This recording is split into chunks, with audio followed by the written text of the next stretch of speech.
1971 সালে দীর্ঘ 9টি মাস এক রক্তক্ষয়ী যুদ্ধের মাধ্যমে অর্জন করি আমাদের এই কাঙ্ক্ষিত স্বাধীনতা। তারই সাথে অর্জন করি এই মহান বিজয় এবং লাল সবুজ পতাকা। এই স্বাধীনতা সম্পর্কে একটি কবিতা নিয়ে শুরু করছি আমাদের আজকের পরিবেশনা। ভবানী প্রসাদ মজুমদারের লেখা কবিতা স্বাধীনতার মানে। চিঠলিটা বস্তা কাঁধে কাগজ কোড়ায় পাড়ায় পাড়ায়, চিঠলিটা রোজ বাজারে মুরগি কাটে পালক ছাড়ায়, চিঠলিটা রেস্তোরাঁতে ধুচ্ছে থালা গিলাস বাটি, যে ছেলেরা সারা জীবন খায় লাঠি কিল চড়ো চাটি, ওদের কাছে প্রশ্ন করো, ওরা কি কেউ সত্যি জানে স্বাধীনতা কাকে বলে? স্বাধীনতার সঠিক মানে? যে মেয়েটা ভোর না হতেই মায়ের সাথে যাচ্ছে কাজে, যে মেয়েটা পরের বাড়ি কাপড় কাচে বাসন মাজে, যে মেয়েটা গোবর কুড়োয় ঘুটেও দেয় কয়লা বাছে, যে মেয়েরা পায় না আদর সারা জীবন কারোই কাছে, ওদের কাছে প্রশ্ন করো, ওরা কি কেউ সত্যি জানে স্বাধীনতা দেখতে কেমন? স্বাধীনতার সঠিক মানে?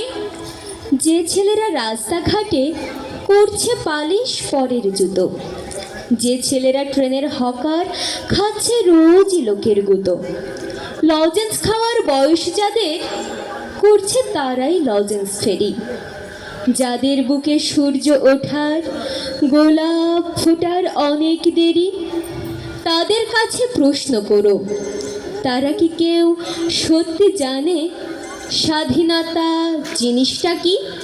স্বাধীনতার সঠিক মানে?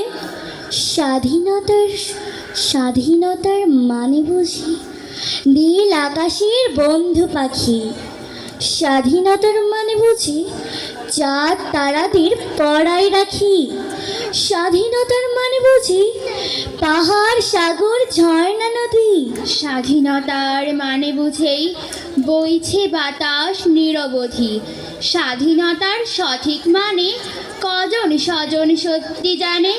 স্বাধীনতার সংজ্ঞা খুঁজো সেকল ছেঁড়া পাখির গানে, স্বাধীনতার সংজ্ঞা খুঁজো সেকল ছেঁড়া পাখির গানে, স্বাধীনতার সংজ্ঞা খুঁজো সেকল ছেঁড়া পাখির গানে। একবার মাটির দিকে তাকাও, একবার মানুষের দিকে। এখনো রাত শেষ হয়নি, অন্ধকার এখনো তোমার বুকের উপর কঠিন পাথরের মতো, তুমি নিঃশ্বাস নিতে পারছো না। মাথার ওপর একটা ভয়ঙ্কর কালো আকাশ এখনো বাঘের মতো থাবা উঠিয়ে বসে আছে।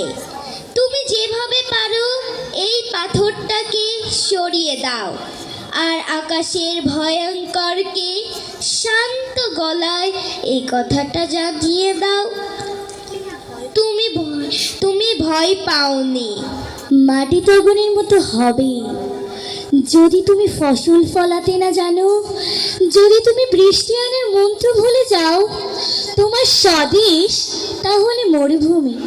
যেই মানুষ গান গাইতে জানে না, যখন প্রলয় আসে সে বোবা ও অন্ধ হয়ে যায়।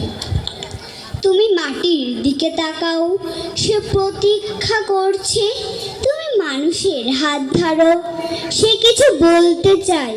একদিন কেউ এসে বলবে তোমার বসবার ঘরে একটা চৌকি পাতবার জায়গা আছে, আমি ওইখানে আমার খাটিয়া এনে শোবো, আমার গাছতলা আর ভাল লাগে না।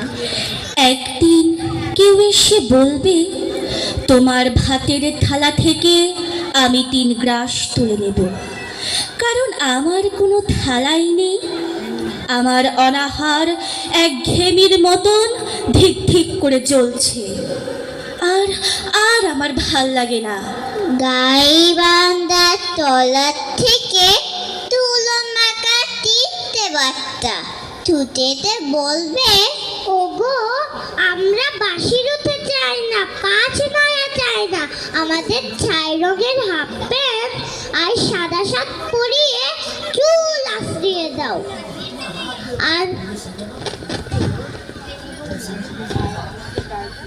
আর আমাদের গাল টিপে দিয়ে বললো, সাবধানে, আমরাও স্কুলে যাব। একদিন কয়লা খনির অন্ধকার থেকে উঠে আসবে একজন কালো রঙের মানুষ। সে অবাক হয়ে বলবে, এ কি, আমার জন্য শোক সভা নেই কেন? ডিনামাইট নিয়ে আমি গিয়েছিলুম গভীর থেকে আরো গভীরে, আমি ফিরিনি, কিন্তু তোমাদের জন্য আগুন এসেছে। আমার নামে তোমরা কেন নাম রাখুনি এই শহরের রাস্তার? তবে এসব রাস্তা কাদের নামে, তাদের তো চিনি না। একদিন ধান খেতে কাদা জল মেখে দাঁড়ানো একজন মানুষ নিজের চেয়ে আরো অনেক লম্বা হয়ে উঠে গলা তুলে বলবে, তোমরা যারা কোনোদিন কাদা জল মাখুনি, মাটিতে শোনোনি কোনো আওয়াজ, জানো না ঘাম রক্ত উৎকণ্ঠায় সবুজ হয় সোনালি, সেই তোমরাই শস্য নিয়ে রাহাজানি করো আর আমার সন্তানরা থাকে উপবাসী। তোমাদের লজ্জা করে না? আমি আসছি। তাই রামনগর, মাঠ পাথার, বন্দরে তৈরি হও কার ঘরে, জয় দিদি চির আধার তৈরি হও কার বাঁচার, জমিনে দুধ শুকনো মুখ তৈরি হও, ঘরে ঘরে ডাক পাঠাই জোট বাঁধো, তৈরি হও মাঠে কিষান কলে মজুর নৌজোয়ান, জোট বাঁধো এই মিছিল সব হারার সব পাওয়ার, এই মিছিল প্রতিভা আর যশোদার রক্তবীর, এই মিছিল শিশুহারা মাতা পিতার অভিশাপে, এই মিছিল স্বামীহারা অনাথিনীর চোখের জল, এই মিছিল সব হারার সব পাওয়ার, এই মিছিলে হও শামিল, হও শামিল, হও শামিল। আপনারা এতক্ষণ উপভোগ করলেন বীরেন্দ্র চট্টোপাধ্যায়ের জন্মভূমি আজ, সুনীল গঙ্গোপাধ্যায়ের স্মৃতির শহর 15 এবং সলিল চৌধুরীর শপথ কবিতা নিয়ে সাজানো প্রযোজনা মুক্তির মিছিল। গ্রন্থনায় ও দিক নির্দেশনায় SM শাহরুজ্জামান সজীব। পরিবেশনায় ছিলাম আমরা ছায়াবৃক্ষ শিল্পীবৃন্দ। এতক্ষণ আমাদের সাথে থাকার জন্য সকলকে অশেষ ধন্যবাদ ও কৃতজ্ঞতা।